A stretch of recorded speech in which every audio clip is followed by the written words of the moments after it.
As my mind begs me to push forward and my body lies stagnant under the warmth of the covers, I am reminded of the moon's phases and how sensitive we are to their power, push, and proactiveness towards us when times feel astray from our fingertips. Same ones that grip this pen when writing novels from thoughts lost inside our heads, the full moon allowed a closing chapter, while the new moon forced us into reading a new book. One we might have got tossed blindly, one where some pages are warped, but nevertheless a fresh take on a cult classic. This time starring ourselves as the script's lead. In this spine you'll find spells and spoken words and stretches and reflections, but we won't dig deep into the past as the future holds what we can get back. Harp on it, work toward it. New moon shall cure it. Hello, witches! Ever since I got back from the UK, I have been craving a sense of newness. I tried my best to have January be that for me, but we all know how that hope goes. Fortunately for all of us, February is here. A month quite short, but packed with sweet nothings. An inkling for love and lust. A solution for somber thoughts with springtime on the horizon. If you squint a little. This monthly diary entry to what I wish to come will sort of serve as like a manifestation guide to mindfulness and much, much more.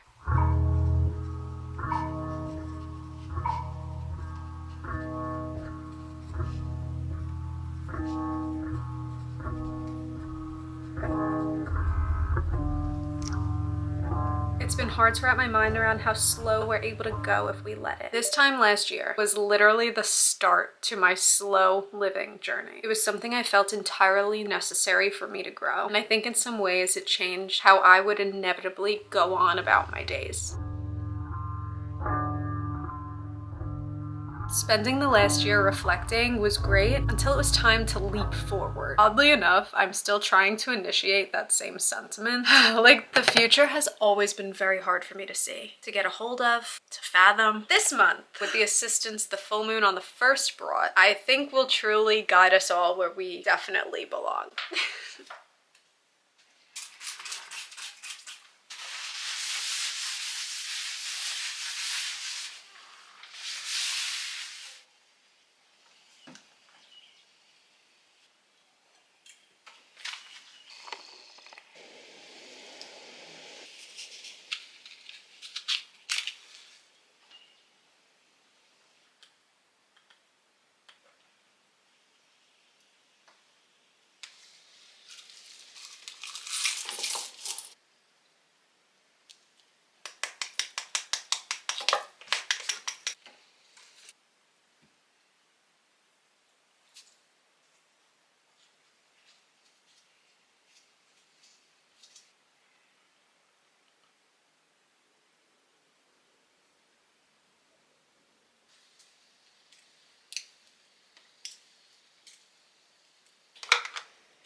other than manifestations written in my self-proclaimed dream journal, I would really like to get back my time. I've talked about this a lot on my channel, but I spend a lot of time doing a lot of things, and sometimes those lot of things don't equate to Bianca things. And man, I've got a list for you. Now hear me out, because I'm craving small moments of thinking, tea time, either lonesome or with a friend, grabbing a pen before my phone, which was also a part of my resolution, stretching daily as I have been, breaking up my days into how I see fit. Also, not overworking, not over-consuming, and not over-explaining. Learning to not rely on checklists for a boost of gratification. That one's hard for me.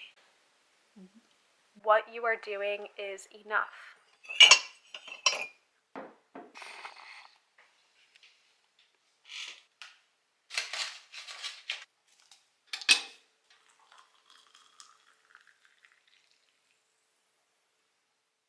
For this journaling exercise, we're using the new moon and its properties to get what we want. It's the perfect time to manifest, enter new relationships, jobs, or homes, and seek change and acceptance into our lives. An easy one to follow is a simple sheet stating your manifesto, the things you desire, the ones you've been working towards, and the ideas you are going to pretend you have right now. Try to write these manifestations in a way that you'd typically share them with your friends. Leave out the I wants and needs and include current present tense premonitions of them already existing in your world. Next exercise is a little more introspective and might even take you more time, as you may want to spread this out over the next moon cycles as a way to encourage yourself to really pay attention to your ambitions. This will start or end with the full moon, whenever available to you. During a full moon, you'll feel gratitude for lessons learned.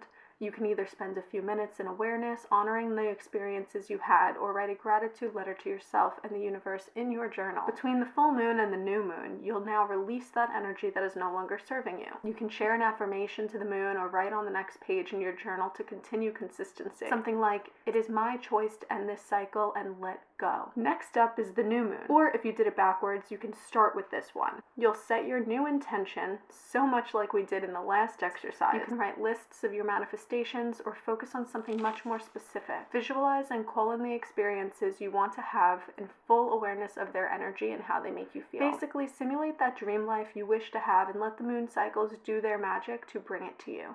Thank you all to being my form of therapy, to reflect, to restructure, and to retrain my thoughts, world, and body. Has been a genuine honor to do alongside of you on YouTube. Now, my last video was about how we move underneath the full moon, whereas this one was about how we thrive underneath a new one.